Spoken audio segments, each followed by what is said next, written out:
இது போதகர் ஜான் கொடில் அவர்கள் ஆண்டவரின் திட்டம் என்ற தலைப்பில் கற்பித்த போதனையாகும்.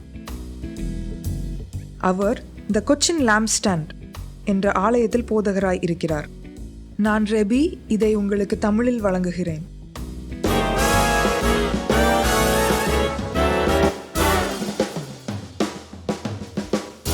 This is a continuation of the teaching from last week. இது போன வாரத்தின் படிப்பிலிருந்து ஒரு தொடர்வாகும். Actually, the whole thing is a continuation of everything. அனைத்தின் தொடர்பானது. But this especially is a continuation of what I taught last week. இது கடந்த வாரத்தின் ஒரு தொடர்ச்சியாகும். We understood that God had two families. நம் தேவனுக்கு இரண்டு குடும்பங்கள் உண்டு என்பதை நாம் அறிந்து கொண்டோம். That God himself, when you say Elohim, is not just our creator, but Elohim is a class of being. Elohim என்பது சிருஷ்டிகர் மட்டுமல்ல, எலோஹிம் என்பது ஒரு வர்க்கத்தை குறிக்கிறது. And that the two families, there's the Elohim class, இரண்டு குடும்பங்களில் எலோஹிம் வர்க்கம் இருக்கிறது. and there's you and me class. நீங்களும் நானும் உள்ள ஒரு வர்க்கம் இருக்கிறது. The Jews understood that God had two families. யூதர்கள் தேவனுக்கு இரண்டு குடும்பங்கள் உண்டு என்பதை அறிந்து கொண்டார்கள். God's family in heaven, தேவனின் குடும்பம் வானத்தில் உள்ள தேவனின் குடும்பம், and on earth, பூமியில் உள்ள தேவனின் குடும்பம். the upper and lower families. மேல் மற்றும் கீழ் குடும்பங்கள். This is confirmed in the New Testament. இது புதிய ஏற்பாட்டில் உறுதி செய்யப்பட்டுள்ளது. We're going to go through a lot of scripture. நாம் நிறைய வசனங்களுக்குள்ளாக நாம் கடந்து செல்ல போகிறோம். I suggest that you open your Bible to that. நீங்கள் வேதாகமத்தை திறந்து வைத்திருக்க வேண்டும் என்று நான் உங்களுக்கு அறிவுரை கூறுகிறேன். So that you can be sure that it is really there. அதனால் நீங்கள் அந்த வசனம் அங்கே இருக்கிறதா என்பது நீங்கள் உறுதி செய்து கொள்ளலாம். Can you go to Ephesians 3:14-16? எபேசியர் 3:14-16. இது நிமித்தம் நான் பரலோகத்திலும் பூலோகத்திலும் உள்ள முழு குடும்பத்துக்கும் நாமகாரனாகிய நம்முடைய கர்த்தராய் இருக்கிற இயேசு கிறிஸ்துவினுடைய பிதாவை நோக்கி முழங்கால் படியிட்டு, நீங்கள் அவருடைய ஆவியினாலே உள்ளான மனுஷனில் வல்லமையாய் பலப்படவும். அடுத்ததாக யோபு 38:4-7. நான் பூமியை அஸ்திபாரப்படுத்துகிற போது நீ எங்கே இருந்தாய்? நீ அறிவாளியானால் அதை அறிவி. அதற்கு அளவு குறித்தவர் யார்? அதன் மேல் நூல் போட்டவர் யார்? இதை நீ அறிந்திருந்தால் சொல்லு. அதன் ஆதாரங்கள் எதன் மேல் போடப்பட்டது? அதன் கோடிக்கல்லை வைத்தவர் யார்? அப்பொழுது விடியற்காலத்து நட்சத்திரங்கள் ஏகமாய் பாடி தேவபுத்திரர் எல்லாரும் கெம்பீரித்தார்கள். சங்கீதம் 148:1-2. அல்லேலுயா, வானங்களில் உள்ளவைகளே கர்த்தரை துதியுங்கள், உன்னதங்களில் அவரை துதியுங்கள். அவருடைய தூதர்களே, நீங்கள் யாவரும் அவரை துதியுங்கள், அவருடைய சேனைகளே, நீங்கள் யாவரும் அவரை துதியுங்கள். சங்கீதம் 103:19-22. கர்த்தர் வானங்களில் தமது சிங்காசனத்தை ஸ்தாபித்திருக்கிறார், அவருடைய ராஜரீகம் சர்வத்தையும் ஆளுகிறது. கர்த்தருடைய வார்த்தையை கேட்டு அவருடைய வசனத்தின்படி செய்கிற பலத்த சௌரியவான்களாகிய அவருடைய தூதர்களே, அவரை ஸ்தோத்திரியுங்கள். கர்த்தருக்கு பிரியமானதை செய்து அவர் பணிவிடைக்காரனாய் இருக்கிற அவருடைய சர்வ சேனைகளே, அவரை ஸ்தோத்திரியுங்கள். கர்த்தர் ஆளுகிற எவ்விடங்களும் உள்ள அவருடைய சகல கிரியைகளே, அவரை ஸ்தோத்திரியுங்கள். என் ஆத்துமாவே கர்த்தரை ஸ்தோத்திரி. 1 சாமுவேல் 17:45. அதற்கு தாவீது பெலிஸ்தனை நோக்கி, நீ பட்டயத்தோடும் ஈட்டியோடும் கேடகத்தோடும் என்னிடத்தில் வருகிறாய், நானோ நீ நிந்தித்த இஸ்ரவேலுடைய இராணுவங்களின் தேவனாகிய சேனைகளுடைய கர்த்தரின் நாமத்தில் உன்னிடத்தில் வருகிறேன். அப்போஸ்தலர் 12:13-16 வரை. பேதுரு வாசற் கதவை தட்டின போது ரோதை என்னும் பேர் கொண்ட ஒரு பெண் ஒற்று கேட்க வந்தாள். அவள் பேதுருவின் சத்தத்தை அறிந்து சந்தோஷத்தினால் கதவை திறவாமல் உள்ளேயோடி பேதுரு வாசலுக்கு முன்னே நிற்கிறார் என்று அறிவித்தாள். அவர்கள், நீ பிதற்றுகிறாய் என்றார்கள். அவளோ அவர்தான் என்று உறுதியாய் சாதித்தாள். அப்பொழுது அவர்கள், அவருடைய தூதனாயிருக்கலாம் என்றார்கள். பேதுரு பின்னும் தட்டி கொண்டிருந்தான். அவர்கள் திறந்தபோது அவனை கண்டு பிரமித்தார்கள். So the disciples said, it is an angel.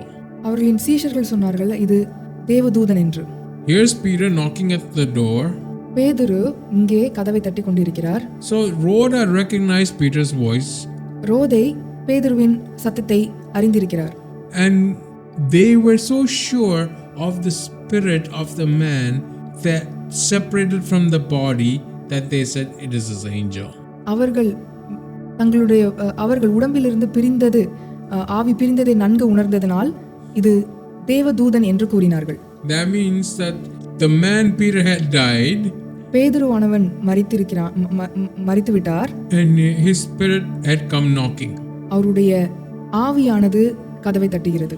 So they were sure of this, அவர்கள் இதை மேல் அவர் உறுதியாய் இருந்தார்கள். that Peter had transcended from the natural to the Elohim class. இதனால் அவர் இயற்கையின் வர்க்கத்திலிருந்து ஏலோகிம் வர்க்கத்திற்கு அவர்கள் பேதுரு சென்று விட்டார் என்று கூறினார்கள். Like I said in the last session, கடந்த செஷனில் கூறினது போல, the word angel here means a class of being, தேவதூதர்கள் என்பது ஒரு வர்க்கத்தின் கிரியைகள் என்று குறிக்கப்படுகிறது. not the messenger of God. தேவனின் செய்தியை கொண்டு வருகிற தூதர்கள் என்று குறிக்கவில்லை. So an angel in this sense is just a spiritual being. தேவதூதர்கள் என்பது இங்கே ஒரு ஆவிக்குரிய ஒரு வர்க்கத்தை குறிக்கிறது. So in other words, the disciples are saying this must have been the spiritual being that was Peter. சீஷர்கள் என்ன கூறுகிறார்கள் என்றால், இது ஒரு ஆவி பேதுருவை போன்ற ஆவிக்குரிய ஒரு கிரியை கதவை தட்டுகிறது என்று கூறுகிறார்கள். This means that the spiritual being can knock at your door. இது என்ன குறிக்கிறது என்றால், ஆவிக்குரிய வர்க்கங்கள் நம்முடைய கதவை தட்ட கூடும் என்று குறிக்கிறது. But it does not matter now.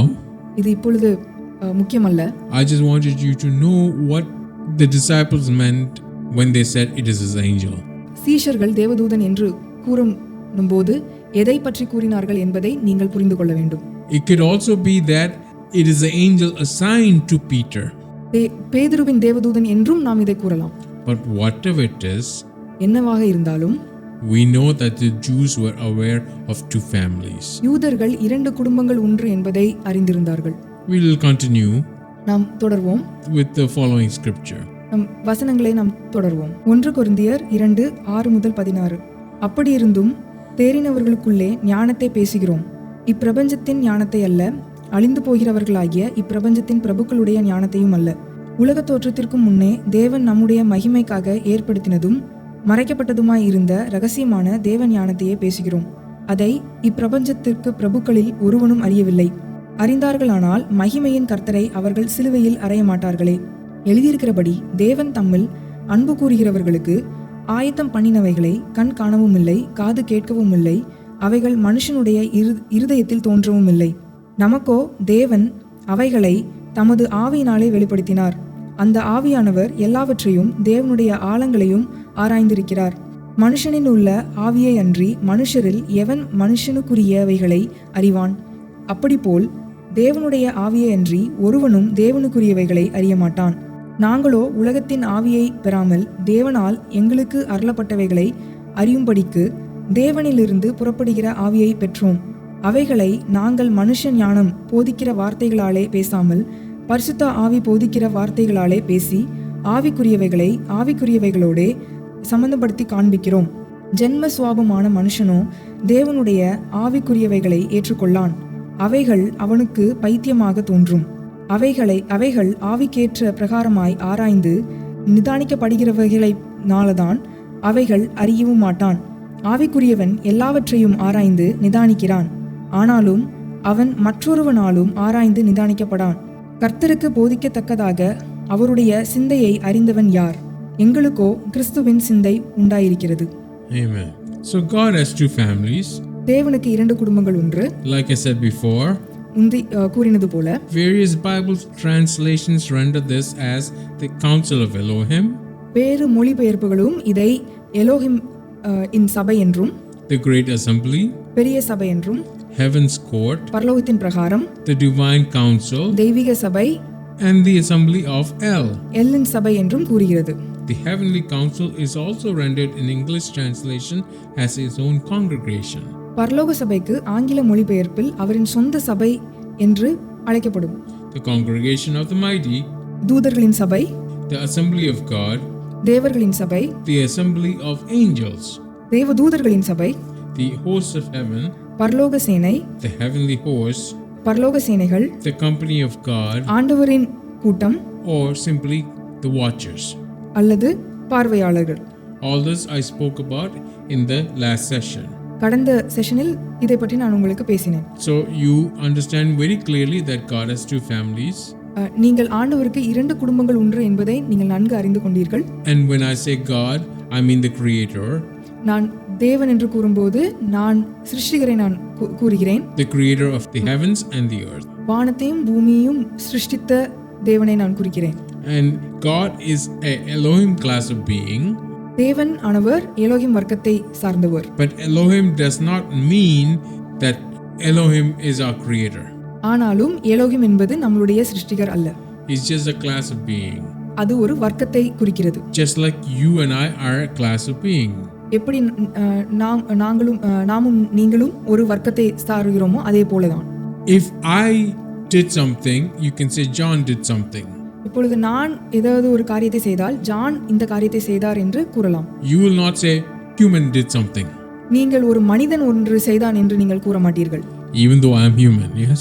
நான் மனிதனாக இருந்தாலும் நீங்கள் மனிதன் செய்தான் என்று சொல்ல மாட்டீர்கள். But me being human is a class of being. நான் மனிதன் என்பது ஒரு வர்க்கத்தை சார்ந்தது. I am specifically John. ஆனால் நான் தனித்துவமாக நான் John. So Elohim, our God, is a class of being. Elohim என்பது நம்முடைய தேவனாகிய ஒரு வர்க்கத்தை குறிக்கிறது. But he is specifically our Father in heaven. அது தனித்துவமாக நம்முடைய பரமபிதாவை குறிக்கிறது. Amen. I hope I am clear. நான் தெளிவாக கூறியிருக்கிறேன் என்று விசுவாசிக்கிறேன். So here is the condensed version of the creation. படைப்பின் சுருக்கம் இங்கே இருக்கிறது. On day 1, God created light and separated light from the darkness, calling the light day and darkness night. நாள் ஒன்றில் தேவன் வெளிச்சத்தை உண்டாக்கினார், வெளிச்சத்தையும் இருளையும் வெவ்வேறாக பிரித்தார், வெளிச்சத்தை பகல் என்றும் இருளை இரவு என்றும் பெயரிட்டார். On day 2, God created an expanse to separate the waters and called it the sky. நாள் 2 தேவன் ஜலத்தின் மத்தியிலே ஆகாய விரிவை உண்டாக்கி ஜலத்தையும் ஆகாய விரிவையும் பிரித்தார். On day 3, God created the dry ground and gathered the waters, calling the dry ground land and the gathered water seas. நாள் 3 தேவன் வெட்டாந்தரையும் சேர்ந்த ஜலத்தையும் உண்டாக்கி வெட்டாந்தரைக்கு பூமி என்றும் ஜலத்திற்கு சமுத்திரம் என்றும் பெயரிட்டார். மேலும் 3ஆம் நாளிலே தேவன் புல்லையும் பூண்டுகளையும் கனிவிருட்சங்களையும் படைத்தார். On day 3, God also created vegetation, that is, plants and trees. 3ஆம் நாளில் தேவன் புல்லையும் பூண்டுகளையும் படைத்தார். On day 4, God created the sun, the moon, and the stars to give light to the earth and to govern and separate the day and the night. நாள் 4 தேவன் பகலுக்கும் இரவுக்கும் வித்தியாசம் உண்டாகத்தக்கதாக வானம் என்கிற ஆகாய விரிவிலே தேவன் பகலையும் இரவையும் ஆளவும் வெளிச்சத்துக்கும் இருளுக்கும் வித்தியாசம் உண்டாக்கவும் சூரியன் சந்திரன் மற்றும் நட்சத்திரங்களை உண்டாக்கினார். These would also serve as signs to mark season, days and years. இவைகள் நம் காலங்களையும் நம்முடைய கால சூழ்நிலைகளையும் குறிப்பதற்கும் ஒரு பொருளாய் அமையப்படுகிறது. On day 5, God created every living creature of the seas and every winged bird, blessing them to multiply and fill the waters and the sky with life.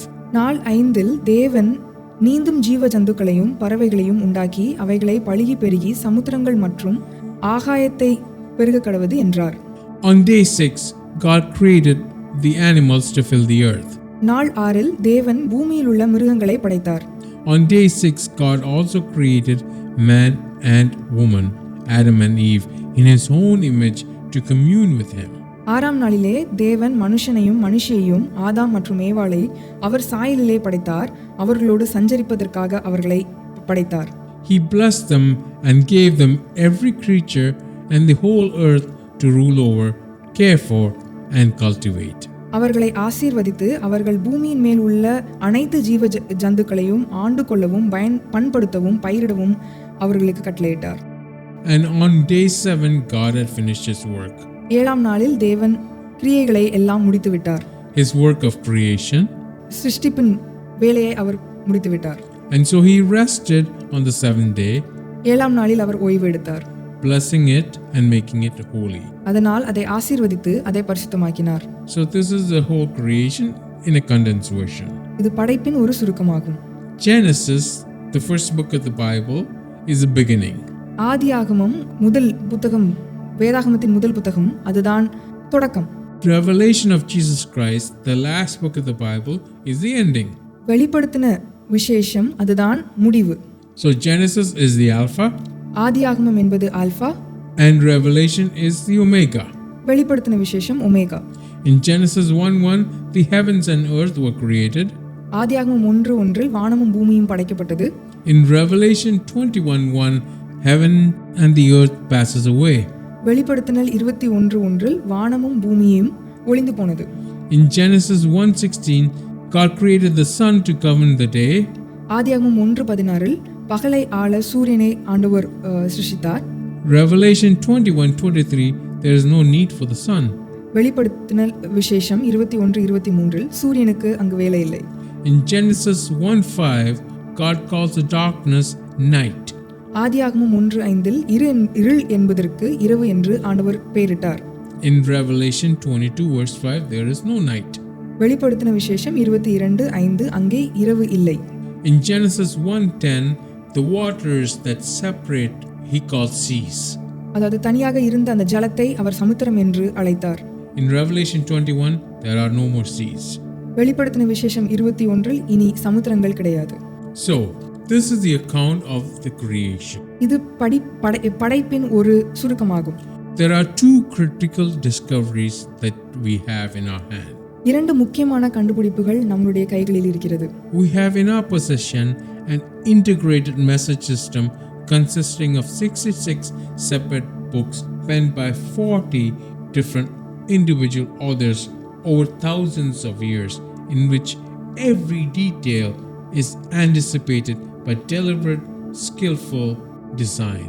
ஆயிரக்கணக்கான ஆண்டுகளில் 40 வெவ்வேறு தனிப்பட்ட எழுத்தாளர்களால் எழுதப்பட்ட 66 தனித்தனி புத்தகங்களை உள்ளடக்கிய ஒரு ஒருங்கிணைந்த செய்தி அமைப்பு நம்மிடம் உள்ளது. இதில் ஒவ்வொரு விவரமும் வேண்டுமென்றே திறமையான வடிவமைப்பால் எதிர்பார்ப்போடு எழுதப்பட்டிருக்கிறது.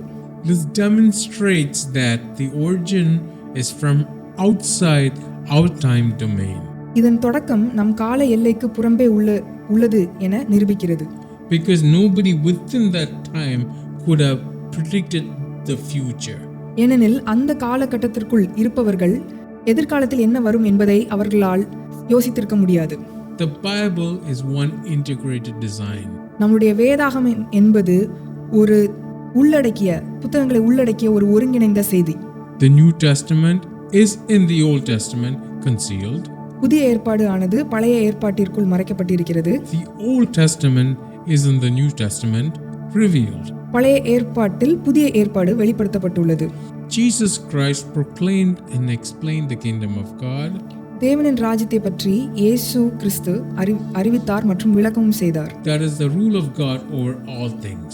அதுவே எல்லாவற்றிற்கும் மேலாக ஒரு ஆளுகை இருக்கிறது. அதாவது கடவுளின் ஆளுகை எல்லாவற்றிற்கும் மேலாக இருக்கிறது என்பதே. And for our study we are going to divide it into 5 different categories. நம்மளுடைய படிப்பிற்காக நாம் 5 பிரிவுகளாக இதை பார்க்க போகிறோம். That is a creation. அதாவது படைப்பு. That is from Genesis 1 to 2. ஆதியாகமம் 1 இலிருந்து 2 வரை. That's Genesis chapters 1 to 2. ஆதியாகமம் புத்தகங்கள் 1 2 அதிகாரங்கள். The fall. வீழ்ச்சி. That is in Genesis 3. ஆதியாகமம் 3. The promise. வாக்குத்தத்தம். That is Genesis 3:15 to Malachi. ஆதியாகமம் 3:15 இலிருந்து மல்கியா வரை. Then there's the redemption. பின்பு மீட்பு.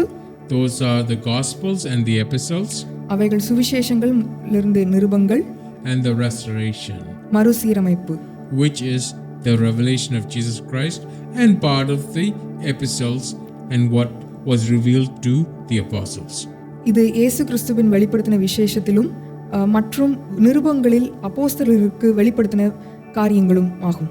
We will continue this next week. இதை நாம் அடுத்த வாரம் தொடர்வோம். I hope I am very clear. நான் உங்களுக்கு மிகவும் தெளிவாக கூறியிருக்கிறேன் என்று நான் விசுவாசிக்கிறேன். If you have any doubts, please ask questions. உங்களுக்கு ஏதேனும் கேள்விகள் இருக்குமானால் தயவு செய்து கேள்வி கேளுங்கள். Make sure that you give a reference so that I know what you're asking and from where. நீங்கள் கேள்வி கேட்கும்போது தயவு செய்து நீங்கள் இருப்பிடத்தை குறித்து நீங்கள் கேள்வி கேளுங்கள். அதனால் எனக்கு எங்கே இருக்கிறது என்பதை நான் அறிந்து கொள்வேன். Thank you for listening. நீங்கள் இதை கேட்டதுக்காக நன்றி. Have a blessed day. உங்களுடைய நாள் ஆசீர்வாதமாக அமையட்டும். Amen. உங்களுக்கு ஏதேனும் கேள்விகள் இருக்குமானால் அதை எங்களுக்கு மின்னஞ்சல் மூலம் தெரியப்படுத்தலாம். மின்னஞ்சல் செலுத்தும் முகவரி help@lampstand.church, அதாவது HELP @lamstand.church அல்லது 9958664693 என்ற தொலைபேசி எண்ணில் எங்களை அழைக்கலாம் அல்ல மெசேஜ் மூலம் தெரியப்படுத்தலாம். நான் போதகர் ஜான் கோடியல். இதை கவனித்ததற்கு நன்றி. இந்த நாள் உங்களுக்கு ஆசீர்வாதமாக அமையட்டும்.